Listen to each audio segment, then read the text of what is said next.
रावत साहब, चलिए कीर्ति कुमार ने एफआईआर नहीं की, बीएलओ ने, और वो तो सरकारी मुलाजिम है। बीजेपी के पार्षद ने नहीं की।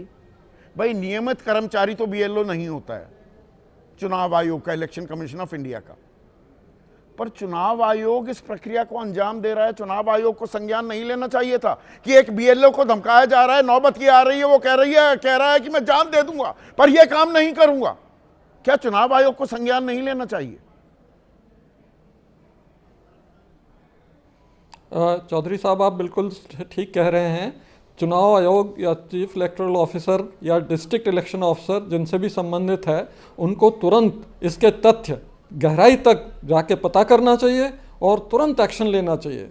जो भी अप्रोप्रिएट एक्शन हो, चाहे कीर्ति कुमार के खिलाफ, चाहे पार्षद के खिलाफ, हाँ, कोई भी है जो दोषी है, एक्शन लेना चाहिए। भाई ये लोकतंत्र की भावना, मूल भावना, एक ऐसा अधिकार जो सबको हम बराबरी पर लाकर खड़ा कर देता है, उसका मजाक उड़ाया जा रहा है ना। कोई तो इसके साथ खिलवाड़ कर रहा है ना, उसका खुलासा नहीं होना चाहिए क्या? इससे बड़ा देश हित क्या हो सकता है रावत साहब?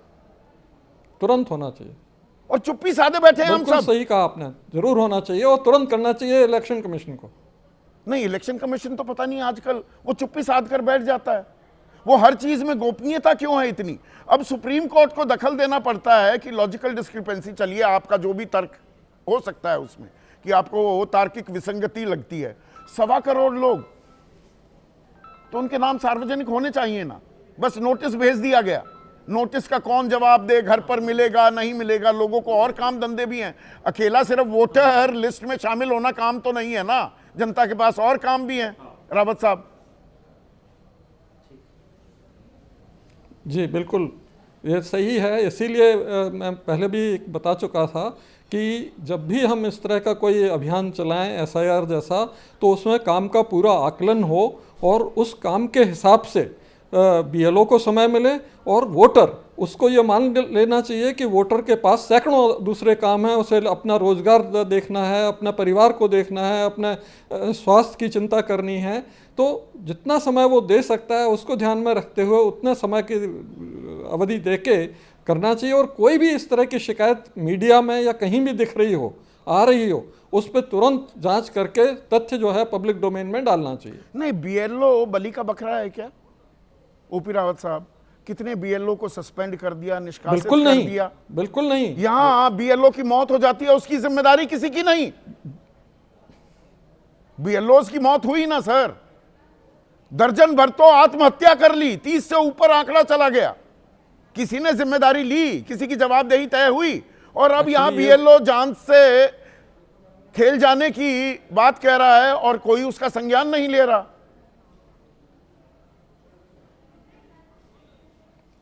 बिल्कुल ठीक है, संज्ञान लेना चाहिए, तथ्यों को पता करना चाहिए और पब्लिकली करना चाहिए और सबको बताना चाहिए और उस पर फिर एक्शन भी लेना चाहिए। नहीं, अब इसमें एक और चीज सर जुड़ जाती है।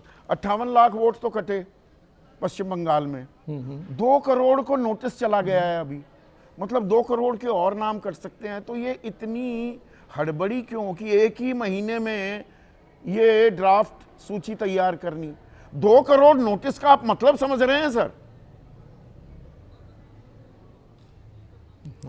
बहुत बड़ा मतलब है, क्योंकि 8-10 करोड़ तो वोटर ही होते हैं। एग्जैक्टली 2 करोड़ मतलब 25%।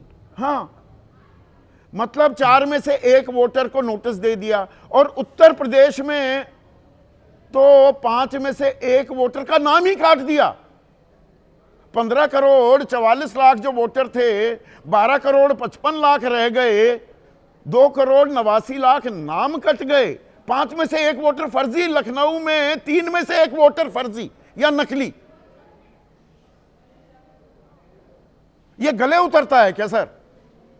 या तो पहले इतने गड़बड़ झाले हुए आप क्या कर रहे थे? फिर तो आप पर भी सवाल उठने चाहिए ना रावत साहब। आप मुख्य चुनाव आयुक्त थे, सब कुछ यहां पे इतना गड़बड़ झाला हो रहा था, यह बता रहा है क्या अब चुनाव आयोग? 4 में से 1 वोटर नकली, 5 में से 1 वोटर नकली। ही नहीं असर गलत है, ये प्रक्रिया का फॉल्ट है। जिस तरह की प्रक्रिया अपनाई गई है और जिस तरह से ट्रांसपेरेंसी नहीं रखी जा रही है, वो ठीक नहीं है। जब भी आप इस तरह की प्रक्रिया अपनाते हैं तो उसमें तो आपको हर लेवल पर, बीएलओ लेवल तक पे इतनी ट्रांसपेरेंसी होनी चाहिए कि कोई भी एलिगेशन आता ही उसका तुरंत तथ्यात्मक रिपोर्ट जो है वो पब्लिक डोमेन में आनी चाहिए।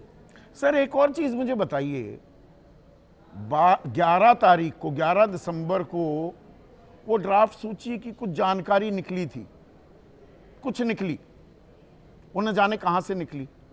आप तो मुख्य चुनाव आयुक्त रह चुके हैं, जब ये प्रक्रिया चल रही हो, मतदाता सूची तैयार हो रही हो, और 14 तारीख को उत्तर प्रदेश के मुख्यमंत्री योगी आदित्यनाथ ने कहा 4 करोड़ वोटर कटने वाले हैं, 85 से 90% हमारे होंगे, और जब आंकड़ा आता है 6 जनवरी को तो 2 करोड़ 89 लाख वोटरों के नाम कट गए, 1 करोड़ 4 लाख वो अनमैप्ड निकले।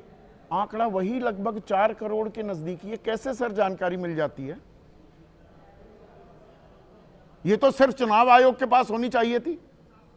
ये तो इलेक्शन का, हाँ बिल्कुल, और ये जानकारी पब्लिक को नहीं मिलती है और किसी पॉलिटिशियन को तो नहीं मिलती है, इसलिए उनको पास कैसे आई ये भी एक जांच का विषय है, पता करना चाहिए।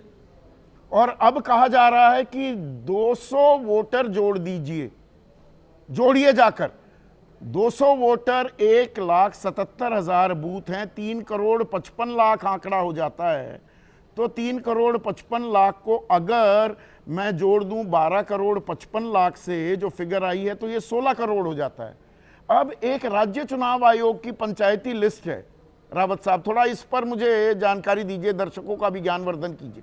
वो कह रहे हैं ग्रामीण इलाकों में ही 12 करोड़ 69,69,610 वोटर हैं। केंद्रीय चुनाव आयोग कह रहा है 12 करोड़ 55 लाख हैं। 4 करोड़ 32 लाख वोटर शहरी इलाकों में है, वो 17 करोड़ 2 लाख का आंकड़ा हो जाता है, और 3 करोड़ 55 लाख जुड़ गए तो 16 करोड़ हो जाता है। ये इतना फर्क कैसे आ रहा है? और ये 4.5 करोड़ या 4 करोड़ वोटर कहां गायब हो गए? एक लिस्ट कह रही है 17 करोड़ 2 लाख, एक कह रही है 12 करोड़ 55 लाख। कैसे? दोनों संवैधानिक संस्था हैं। ये तो बिल्कुल हाँ नहीं, जो स्टेट इलेक्शन कमीशन है उसने तो अपने आंकड़े ये भी दिए हैं कि इतने लोगों ने वोट किया है, हाँ उनके चुनाव में वोट किया है। बिल्कुल 2023 में 4 करोड़ 32 लाख वोट साफ जाहिर होता है कि हाँ। तो ये क्या चुनाव आयोग को प्रेस कॉन्फ्रेंस नहीं करनी चाहिए? ज्ञानेश कुमार जी को इसके बारे में क्या देश को बताना नहीं चाहिए?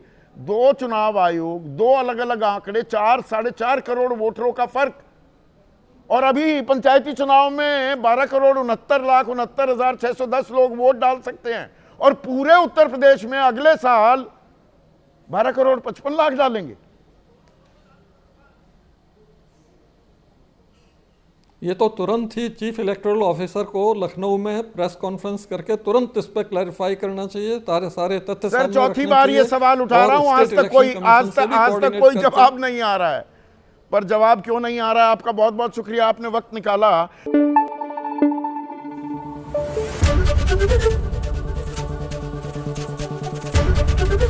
एबीपी न्यूज आपको रखे आगे।